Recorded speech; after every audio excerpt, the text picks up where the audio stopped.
Hi, welcome back to Focal Point AFR Talk, this Monday edition of Focal Point. Welcome back to the second hour of this Monday edition of Focal Point.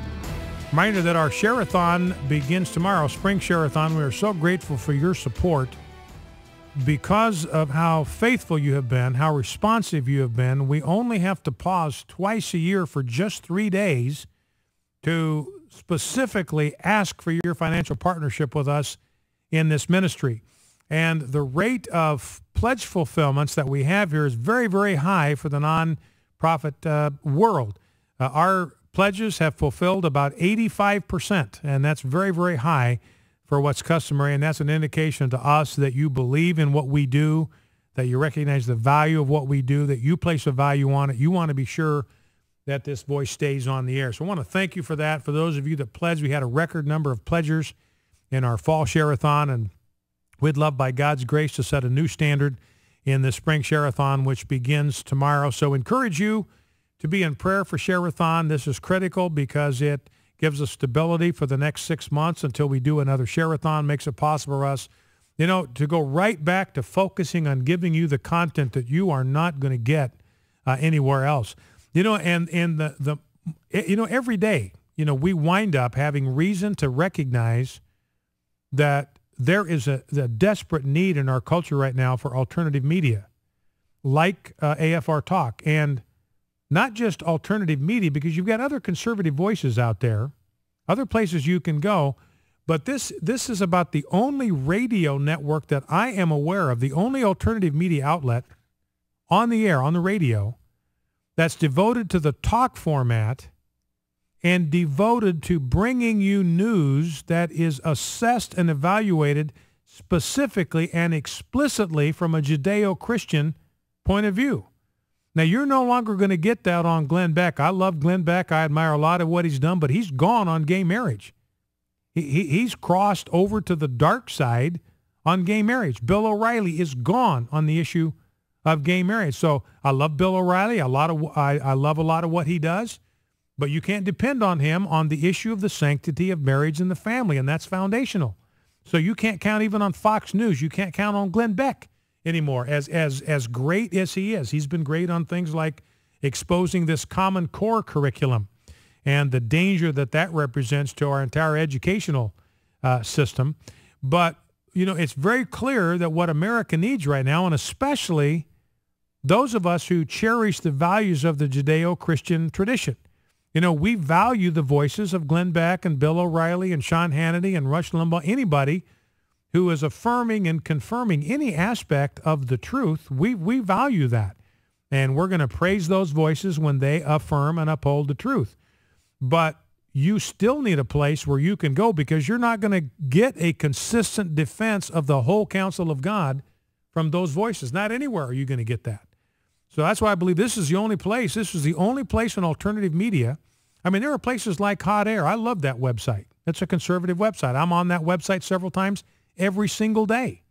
In fact, I got a story to bring to you from Hot Air here in just about 30 seconds. But Hot Air has got an atheist that writes for them. This is owned by Salem Communications, which is a conservative Christian corporation. They own Hot Air, bought it from Michelle Malkin. But they've got an atheist that writes for them. They've got somebody that, or at least, and maybe more than one, who write for Hot Air that are outspoken advocates for the homosexual agenda. So as much as I appreciate the stuff that Hot Air puts up, that's not a source you can rely on. So be in prayer for our Share-a-thon for the next 3 days, because we believe what we're doing is critical at this time in our nation's history. We need you to stand with us, and then we all need the courage to stand together. Okay, now here's a shocking development from, this is the Hot Air story I'm going to bring. This is the place I first read about it. Apparently there's been a terror attack at the headquarters or at the finish line of the Boston Marathon. Today's the running of the Boston Marathon.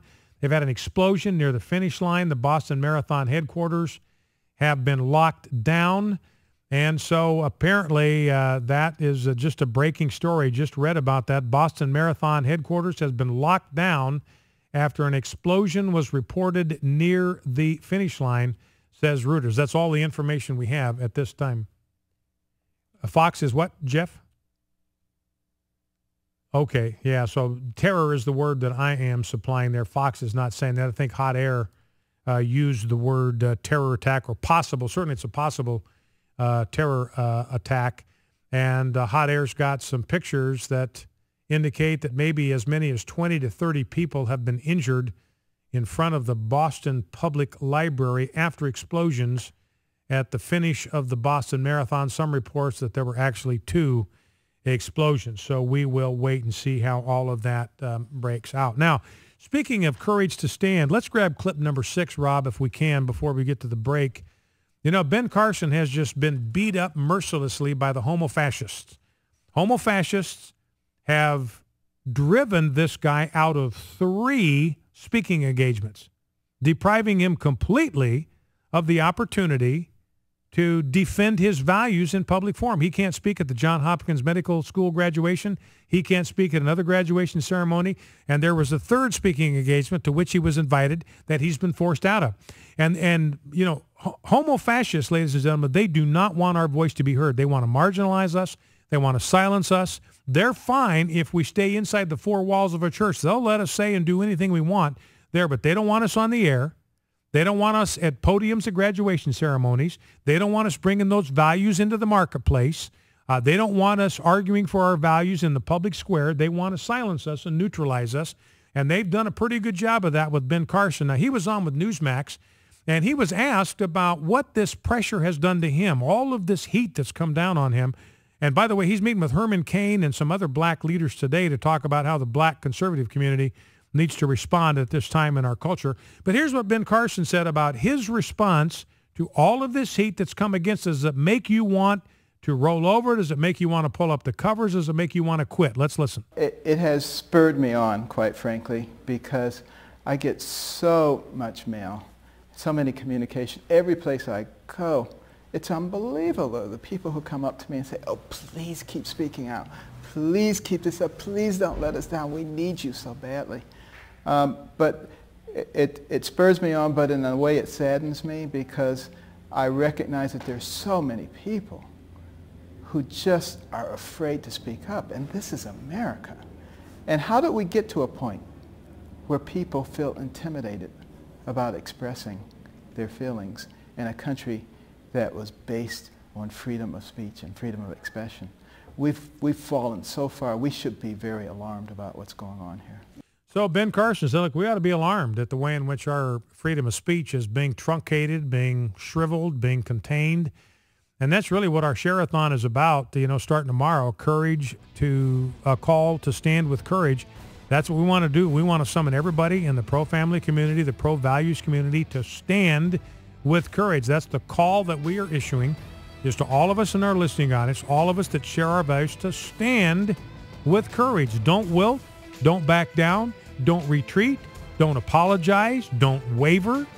Remember what Jesus said about John the Baptist. He asked his followers, what did you go out in the wilderness to see? A reed shaken by the wind?